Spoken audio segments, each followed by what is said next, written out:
आजकल जैसे जैसे समय बदल रहा है, वैसे वैसे उद्योगों में कार्य करने के तरीके भी बदल रहे हैं। साथ ही कार्यस्थलों पर केमिकल्स का उपयोग भी बहुत बढ़ गया है।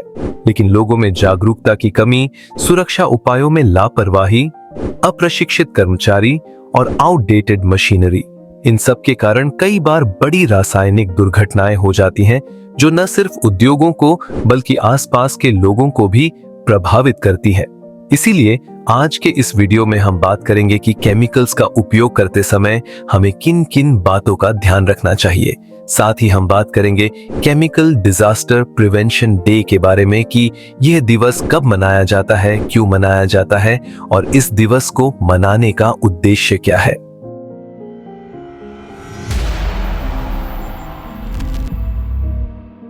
केमिकल्स का उपयोग हम सभी लोग करते हैं, लेकिन अगर केमिकल्स के साथ कार्य करते समय सावधानी ना बरती जाए तो दुर्घटना हो सकती है।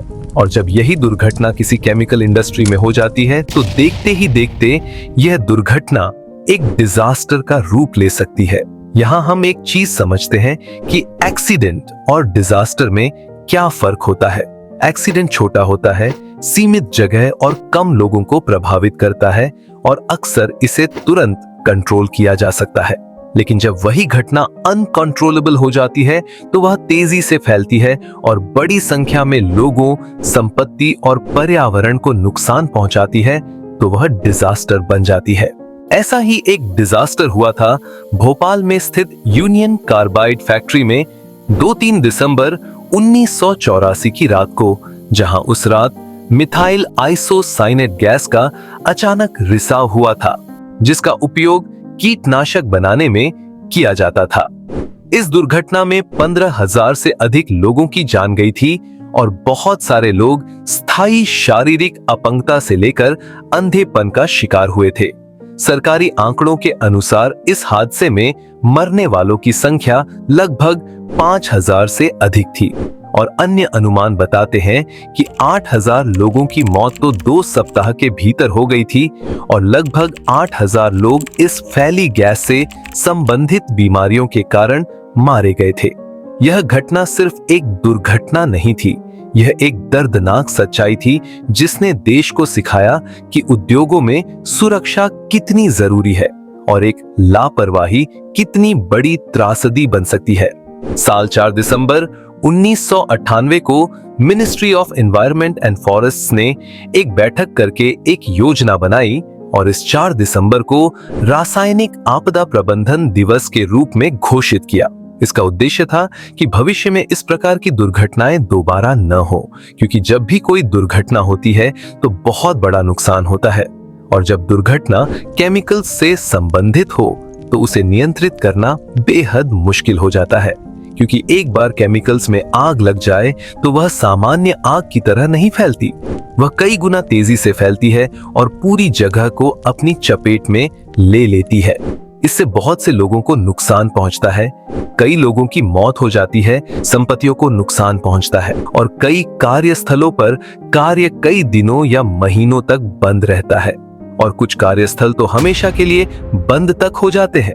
इसीलिए सभी लोगों में केमिकल्स के सुरक्षित उपयोग, सुरक्षित भंडारण और उनके खतरों के प्रति जागरूकता बढ़ाने के लिए हर साल 4 दिसंबर को पूरे भारत में केमिकल डिजास्टर प्रिवेंशन डे मनाया जाता है। इस दिन विभिन्न कार्यस्थलों पर अलग अलग कार्यक्रम आयोजित किए जाते हैं, जिसका उद्देश्य सभी लोगों में केमिकल्स के सुरक्षित उपयोग, उनसे जुड़े खतरों और सावधानियों के बारे में जागरूक करना होता है, ताकि कार्य करते समय लोग ऐसी कोई गलती ना करें जिससे कोई दुर्घटना हो। आखिर केमिकल डिजास्टर क्यों होते हैं?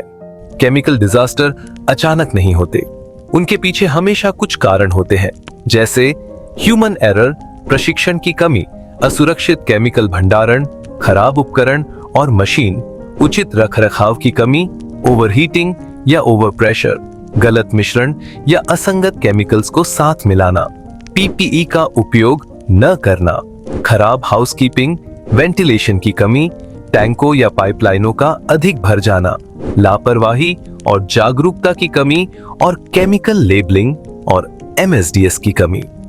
हमारे देश में अब तक कई रासायनिक दुर्घटनाएं हुई हैं, जिनमें से कुछ है चासनाला खनन आपदा 1975, जयपुर ऑयल डिपो आग 2009, विशाखापत्तनम रिफाइनरी विस्फोट 2013, नागाराम गेल पाइपलाइन विस्फोट 2014, भिलाई स्टील प्लांट गैस रिसाव 2014, एलजी पॉलीमर्स हादसा 2020, अहमदाबाद केमिकल फैक्ट्री विस्फोट 2022।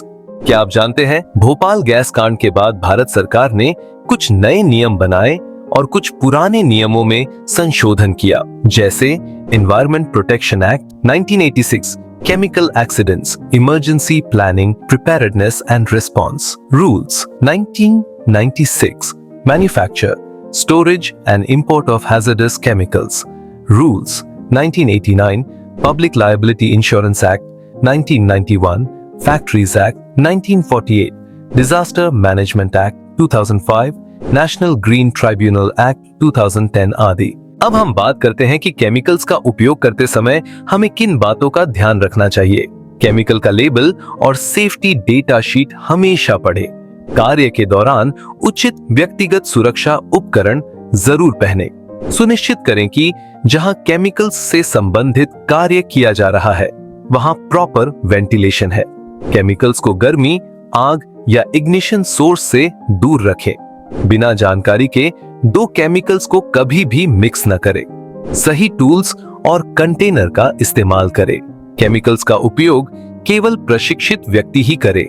कार्य के दौरान किसी भी प्रकार की लापरवाही ना बरतें। कार्यस्थल पर मैनेजमेंट को क्या करना चाहिए जिससे रासायनिक दुर्घटनाएं कम हो या पूरी तरह से समाप्त हो जाए। सभी कर्मचारियों को नियमित रूप से प्रशिक्षण देना चाहिए। कार्यस्थल पर उपस्थित सभी मशीनों, पाइपलाइनों और उपकरणों की नियमित सर्विसिंग और मेंटेनेंस करानी चाहिए। कार्यस्थल पर लगे सभी स्मोक डिटेक्टर, अलार्म और सेफ्टी सेंसर आदि की नियमित रूप से जांच करनी चाहिए। पुराने या खराब उपकरणों को तुरंत बदल देना चाहिए। सभी केमिकल्स का सुरक्षित स्टोरेज, सही लेबलिंग और MSDS उपलब्ध कराना चाहिए। कार्यस्थल के लिए एक मजबूत आपातकालीन प्रतिक्रिया योजना लागू करनी चाहिए। समय समय पर कार्यस्थल पर मॉक ड्रिल कंडक्ट करवानी चाहिए। कर्मचारियों को उचित गुणवत्ता वाले PPE उपलब्ध कराने चाहिए। मैनेजमेंट को रोजाना सेफ्टी इंस्पेक्शन और ऑडिट करवाने चाहिए और कार्यस्थल पर स्पष्ट सेफ्टी साइन, चेतावनी बोर्ड और जागरूकता पोस्टर लगवाने चाहिए। इसी के साथ आज का ये वीडियो हम यहीं समाप्त करते हैं। अगर ये वीडियो आपको अच्छा लगा तो लाइक और शेयर करें, साथ ही हमारे चैनल को सब्सक्राइब करें